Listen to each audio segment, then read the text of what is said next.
Salah satu yang paling banyak disebutkan oleh Alkitab itu adalah mengenai pengertian ya, di mana para nabi-nabi, para raja-raja meminta kepada Tuhan, give me your understand, berikan pengertian kepadaku gitu. Jadi pengertian itu adalah tujuan dari pewahyuan ya. Pewahyuan itu ada banyak ya. Pewahyuan itu ada banyak, ada nubuatan, ada penglihatan, ada pendengaran ya, ada mimpi, ada tanda-tanda, ada dari Alkitab. Tapi tujuannya semua adalah revelation. Apa itu revelation? Revelation adalah penyingkapan, penyingkapan ya. Jadi penyingkapan itu tujuannya adalah pengertian, understand gitu. Nah, banyak orang yang terpaku kepada penglihatan-penglihatan, tetapi penglihatan itu bukanlah menjadi sebuah pewahyuan gitu. Justru menjadi penyesatan begitu. Karena pewahyuan artinya adalah menuntun kepada kebenaran itu ya, menuntun kepada kebenaran. Itu sebuah pengertian ilahi yang menuntun kita kepada kebenaran. Tetapi jikalau penglihatan itu justru menyesatkan kita, maka dia bukan lagi menjadi pewahyuan gitu. Jadi seperti yang banyak kita lihat hari-hari ini ya, mantan-mantan alumni Garda ya, yang mana mereka sangat mengejar-ngejar penglihatan-penglihatan, yang mana akhirnya mereka terjerat ke dalam hawa nafsu ya, hawa nafsu, di mana nafsu mereka itu menjadi inspirasi, menjadi sumber penglihatan-penglihatan mereka ya. Di mana mereka semakin disesatkannya. Tadi pagi ya, saya melihat ada sebuah channel baru dari katanya pasukan 77 gitu kan. Jadi ada namanya Aditya Nugrahanto kan, yang mereka sebut sebagai pangeran ilahi lah gitu kan, memberikan memberikan pesan kepada pengikutnya supaya hati-hati kepada si Anu gitu, karena ada nabi baru ya, nabi baru yang menjadi saingan dia gitu. Kalau saya tidak salah namanya Pairon tadi gitu kan. Jadi saya lihat, waduh, orang-orang ini parah, kacau gitu kan. Jadi sama orang-orang linglung bersaing dengan orang-orang linglung gitu. Jadi itu ya, bahwa pengertian itu adalah tujuan dari pewahyuan ya. Pewahyuan diberikan agar kita mengerti kebenaran gitu. Bukan untuk menyesatkan gitu. Nah, jadi saudara, seperti yang saya katakan itu, bahwa pewahyuan itu saudara, itu datangnya bisa dari berbagai hal ya. Bisa dari mimpi ya. Mimpi juga bisa pewahyuan ya. Penglihatan gitu. Tapi ini harus penglihatan yang benar ya. Lalu tiba-tiba gitu kan, misalnya saya lagi santai di belakang rumah, lagi santai gitu kan, tiba-tiba datang pengertian kepada saya, pengertian ilahi gitu kan, wah gitu kan, itu adalah bagian dari pewahyuan juga ya. Ataupun tanda-tanda ya, misalnya kita melihat ada tanda alam kan, sesuatu yang tidak biasa, lalu Tuhan memberikan pengertian kepada kita, nah, begitu ya. Itu semua adalah bagian dari pewahyuan gitu.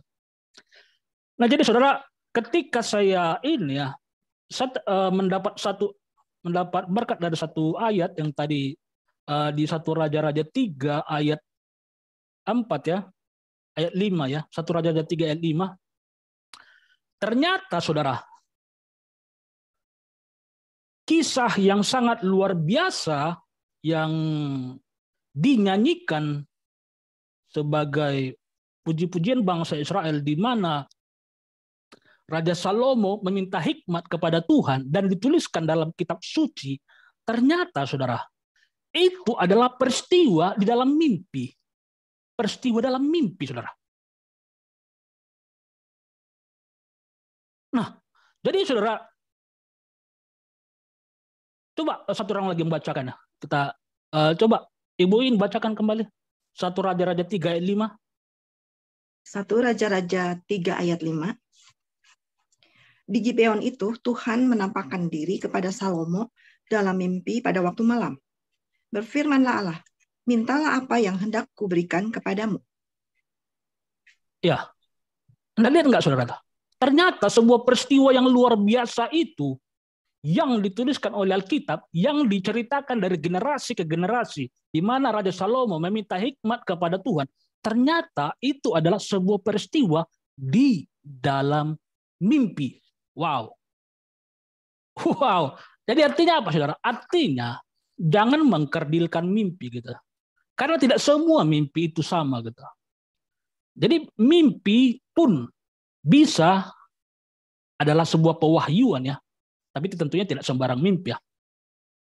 Nah jadi saudara, ketika saya menceritakan beberapa waktu yang lalu ya, bahwa Tuhan memberikan kepada saya pewahyuan lewat mimpi, bagaimana sebenarnya bentuk bumi ini diciptakan oleh Tuhan ya. Di mana pada waktu itu saya melihat Tuhan itu ternyata saudara itu memiliki wujud ya, dia memiliki wujud gitu. Seperti anak manusia ya. Memang dia adalah roh ya, tapi dia sudah memiliki wujud gitu. Dia duduk di atas air gitu kan, mengawang-ngawang gitu kan. Kitab Kejadian mengatakan melayang-layang di atas permukaan air gitu kan.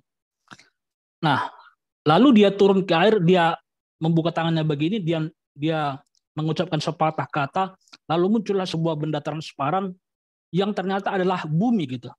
Dia berbentuk bumi gitu, dia memiliki tudung begini kan, gitu. Jadi ketika saya ceritakan itu, banyak orang berkomentar di video saya itu, kamu ini menambah-nambahi firman Tuhan. Mereka bilang begitu kan. Kenapa saudara? Karena itu nggak pernah dituliskan di dalam kitab Kejadian. Yang paling tua dituliskan oleh kitab Kejadian apa? Pada mulanya Tuhan Allah menciptakan langit dan bumi kan. Langit dan bumi gitu. Cuman itu saudara. Tetapi yang saya dapatkan itu ditunjukkan bagaimana penciptaan bumi ternyata di dalam air dia ciptakan. Ternyata air itu sangat luar biasa saudara. Ya. Begitu. Jadi bagi saya itu adalah sebuah hal yang mencengangkan begitu. Karena apa? Karena itu melengkapi atau menambahkan apa yang tidak disebutkan oleh firman Tuhan. Apa yang tidak disebutkan dalam kitab Kejadian. Dia tidak bertentangan ya, dia tidak bertentangan, tetapi justru didukung oleh firman Tuhan. Ternyata firman Tuhan mengatakan bahwa bumi diciptakan dari air ya. Kita semua mesti ingat ayatnya gitu. Nah, jadi saudara, bagi saya itu adalah sebuah apa ya? Sebuah pewahyuan yang bisa melengkapi kitab Kejadian sebenarnya. Makanya saya katakan itu enggak sembarangan diberikan kepada orang-orang gitu. Tetapi orang menyebutnya itu kan cuman mimpi gitu kan, cuman mimpi gitu. Kalau saya baca tadi di 1 Raja-Raja 3 ayat 5 tadi, ternyata peristiwa yang sangat bersejarah itu yang diceritakan dari generasi ke generasi itu sendiri saudara ternyata adalah peristiwa dalam mimpi gitu. Jadi apa saudara? Pewahyuan pun itu bisa datangnya dari mimpi gitu ya. Karena apa? Karena lewat mimpilah Tuhan ya bisa bersuara, karena Tuhan kan bukan fisik ya. Tentu ada batasan kita sebagai manusia daging gitu. Tetapi dalam mimpi roh kita dia bisa bebas gitu. Makanya ketika Ibu Santi pada waktu itu menceritakan kepada saya, dia mendapatkan mimpi bahwa dia melihat ibu saya sedang bersukacita di sebuah pemandian. Saya katakan, itu adalah pewahyuan. Itu bukan mimpi sembarangan, itu adalah pewahyuan, saya bilang begitu. Karena apa? Karena yang terjadi besoknya, ibu saya meninggal, saudara. Pewahyuan, bukan mimpi. Gitu. Jadi artinya apa? Artinya pewahyuan itu bisa datang lewat mimpi. Jadi jangan disepelekan ya, kalau dia pewahyuannya dari mimpi, itu cuma mimpi. Jangan mimpi dong, penglihatan dong. Gitu. Justru orang-orang yang mata-mata setan, yang nggak mengerti kebenaran, justru itu yang paling banyak mendapatkan penglihatan. Gitu. Saya punya tante ya, tiap kali dia menjenguk keluarganya, berdoa di kuburan, dia selalu kerasukan. Gitu. Selalu kerasukan.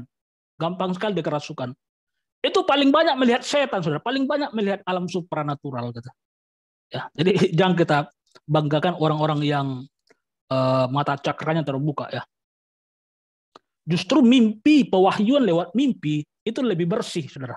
Lebih bersih daripada mata ya, lewat mata.